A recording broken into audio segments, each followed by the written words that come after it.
Figaro. Un autre regard. Anne de Guigné et Aude Cérès.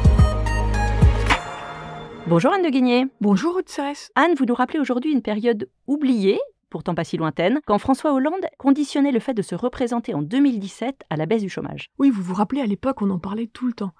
Et aujourd'hui, Bruno Le Maire a un peu tendance à faire la même chose. Mais cette fois-ci avec l'inflation, qui est évidemment le sujet actuel. Depuis 18 mois, depuis début 2022, le ministre ne cesse de nous annoncer que l'inflation va bientôt baisser, il le promet. Prudent, il n'a toutefois pas lié son éventuel destin présidentiel avec ce retournement. Emmanuel Macron, qui lui ne peut pas bien sûr se représenter, s'est de son côté spécialisé dans les pronostics sur l'inflation alimentaire. Au printemps, il a assuré que, j'ouvre les guillemets, ce serait dur jusqu'à la fin de l'été. Oui, certes, ce genre de prévisions ne font-elles pas partie du jeu politique classique, finalement? Bien sûr, les politiques adorent annoncer les bonnes nouvelles pour mieux se les attribuer, faire croire que c'est grâce à eux qu'elles sont advenues, mais le jeu me semble quelque peu risqué. Il entretient la faiblesse du débat économique en France, en tentant de faire croire aux Français, mais qui ne sont pas idiots, qu'un président ou un ministre pourrait régler, par la magie de sa seule bonne volonté, des dérèglements aux racines aussi complexes que l'inflation. D'ailleurs, le gouvernement s'est un peu retrouvé pris à son propre jeu. Alors que les ministres n'arrêtaient pas de se féliciter de la détente des prix depuis le printemps, l'INSEE a annoncé la semaine dernière, justement à quelques jours de la rentrée scolaire, moment phare des débats sur le pouvoir d'achat, que les prix avaient rebondi en août. En fait, c'est un rebond qui s'explique très simplement par la politique justement du gouvernement, le relèvement de 10% des tarifs de l'électricité au 1er août, qui vient de la décision de Bercy d'alléger un peu le bouclier tarifaire sur l'énergie. C'est vrai qu'à un moment où on parle beaucoup de pouvoir d'achat, c'est un caillou dans la chaussure du gouvernement. Ah, très clairement, et Bruno Le Maire en a bien conscience, et c'est pour ça qu'il a aussitôt répliqué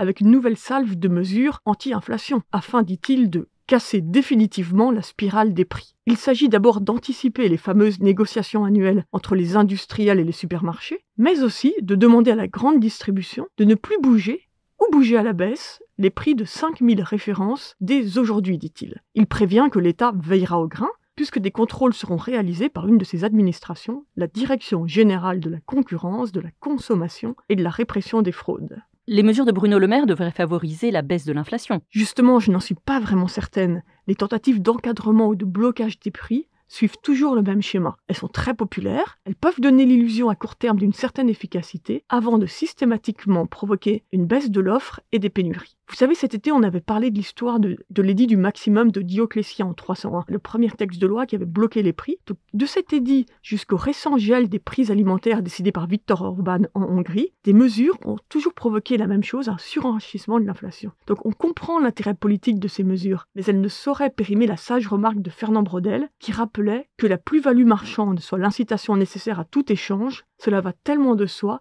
qu'il semble absurde d'y insister. Merci Anne de Guigné. Merci Aude. Je rappelle qu'on peut lire vos chroniques dans le Figaro et sur le site du Figaro.fr. À la semaine prochaine pour un autre regard.